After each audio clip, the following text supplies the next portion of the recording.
Ladies and gentlemen, I'm not so sure whether Azimio la Umoja One Kenya Alliance are also seeing what I am seeing already. William Ruto is laying an elaborate strategy for his 2027 presidential re-election bid. And if Azimio are not careful, then they are going to be shocked once again.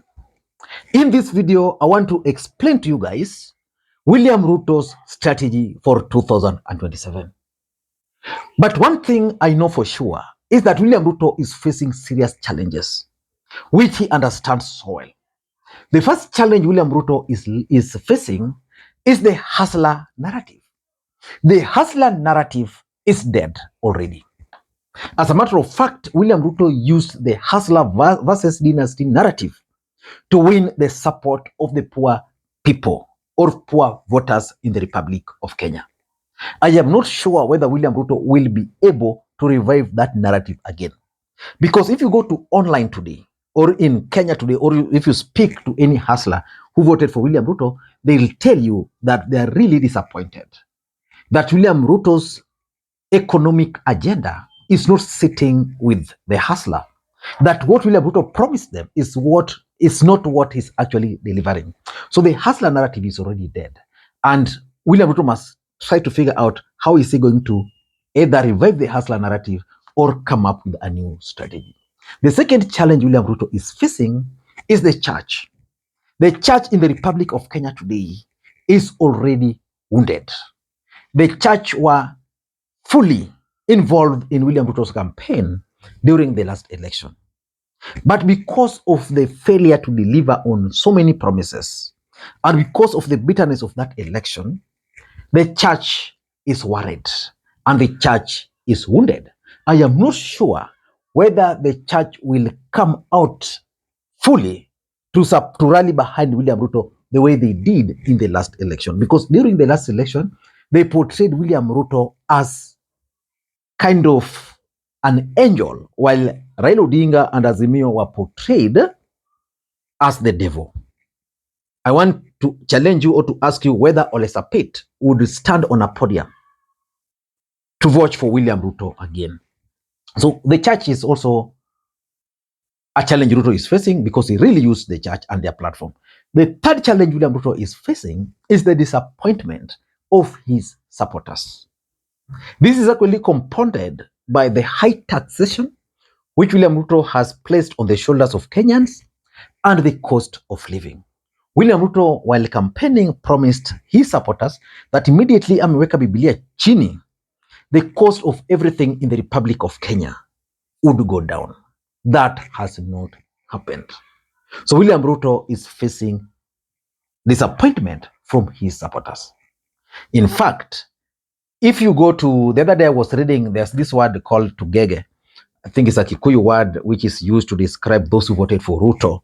And I don't know, maybe someone can explain to me. And the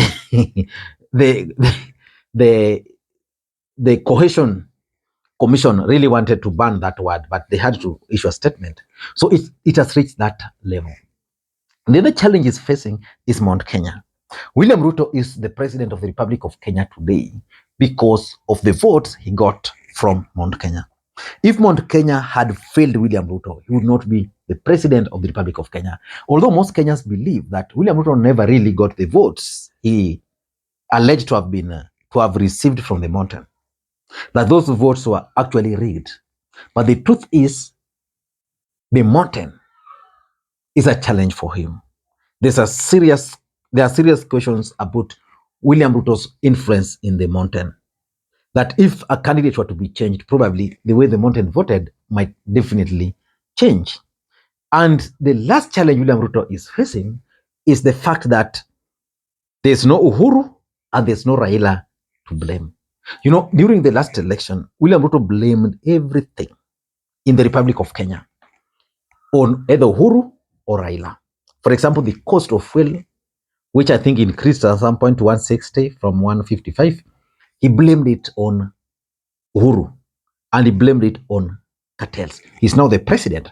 5 years later, William Ruto cannot come to Kenyans and still convince them about existence of a cartel. And that's why probably William Ruto and his team are not able to explain to Kenyans what they meant by state capture. So he's facing those challenges. He knows that those challenges are serious challenges, but he must win in 2027 through whichever means. So William Ruto is already laying some strategies. Now, the first strategy which William Ruto is laying and is already there is early campaigns. William Ruto has already embarked on early campaigns. In fact, what slowed William Ruto down was the Azimio La Umoja One Kenya Alliance and their demonstrations. Because the demonstrations were fashioned to be on the cost of living and other factors, and Kenyans really rallied around Azimio, and that shocked William Ruto. And he had to stop early campaigns because at some point William Ruto was almost going to each and every county, each and every constituency. Then boom, the demonstrations began. Kisi became hostile, Bose became hostile, Kenyans were really embracing that. But William Ruto is thinking in the lines of development, that if I can convince Kenyans that I'm development oriented, then they'll be able to vote for me. I'll go to them with development in quote, then they'll buy. Because he was able to tell and convince the mountain about Uhuru Kenyatta's failures, he believes he cannot convince them about projects. And that's why you are seeing William Ruto going to places and launching Uhuru Kenyatta's projects that Uhuru Kenyatta began and even completed, some already working, as part of development tour. Why do you think he's doing that? William Ruto wants to be in the eyes and in the mind of each and every Kenyan. For example, William Ruto is planning, I'm told he's planning to come to my village in Nyakach to launch some trauma center at Nyabondo Hospital, which was completed several years ago, and to launch the road from Sondo to Nyabondo, which we've used almost now 2 years. Yeah. But I know there's a section somewhere which probably is going to ask the contractor to finish up. But the truth is, by going to Nyabondo, for example, he will meet people there who have never met a president. He will remain in their minds so that when the voting comes, these people will be able to visualize William Ruto. That's exactly what he did in the mountain. William Ruto used to go to the mountain and the voters of the mountain visualized William Ruto to an extent that William Ruto became part of them. He believes the early campaigns, he can sustain it. Because if he managed to sustain it as a deputy president out of government, now he's the president, he'll be able to do it. So that is his first strategy. His second strategy is to try and focus on Raila Odinga's strongholds. You see, William Ruto believes that he can win the support of Raila Odinga supporters. He believes so. And he also believes that in case Raila Odinga is not going to be on the ballot, then the equation is going to change a bit in the mountain and probably in Raila Odinga's strongholds, so that those who believe in Raila Odinga and not Kalonzo and not Martha Karua will still go back to him. So he's trying to figure out how can he penetrate Raila Odinga's strongholds. This is his strategy. Number one, buy as many members of parliament as possible. That's why William Ruto is even going boldly in Nyanza and is buying members of parliament to advance his agenda. Then he's also targeting specific governors. That's why the governor for Kakamega, the governor for Kisii, the governor for Makwiny, and the governor for Mombasa are critical for him. And that's why yesterday's event where Raila Odinga met with the governors in Mombasa was a huge setback for William Ruto. But he had intended to have these governors on his side and then work with them. The only problem with Ruto is that he's making too many promises which sometimes he's not able to actually actualize. And apart from having the MPs and the governors, William Ruto is also engineering strategic defection. Like if you go to Bungoma, Wangamati defected to UDA party. Wangamati was a key player in Azimio. So that's strategic appointment. That's strategic defection. And he's also using strategic appointments. And this is majorly in Raila Odinga's strongholds. You come to Nyanza, William Ruto has identified a few people who contested. Like, for example, in Homa Bay, there's Lavendo Jala who contested for women rep. She has been appointed, a young girl who is supposed to be given a serious government job. She's been appointed to serve as a member of a board. Owino has been picked yesterday, again, another board. Mwalimu Deo already making noise because he's been appointed to a board. So this board appointment makes them feel that we are part of government. So strategically, these people will be selling the agenda of William Ruto on the ground. And he's doing it across Raila Odinga's strongholds. Number 3, his third strategy is the use of intelligence. William Ruto is using, intelligence report properly. And that was one of Uhuru Kenyatta's biggest undoing. Uhuru Kenyatta never used to consume intelligence report. He would be told, okay, here we are doing badly. Oh, no. Ruto is taking keen interest in what the intelligence reports are telling him. That's why the issue of the port, I'm not sure whether William Ruto will go ahead with the attempts to privatize it. I'm not so sure. Because that's an emotive issue, which he used to win the support of the coastal region. And then the same issue can be used against him. That can also explain why William Ruto's government has decided to postpone the launch of Maisha Number. Because Maisha Number is basically Huduma Number. Huduma Number was really the campaign. William Ruto really campaigned Huduma Number. Then he came up with Maisha Number. And the Kenyans were actually mocking him. So strategically, he has withdrawn it. Because he knows those things are very unpopular. Personally, I'm not so sure why William Ruto is still unable to reduce the cost of fuel, for example, because that's another unpopular thing. And Kenyans are talking about it. And the intelligence are telling him that.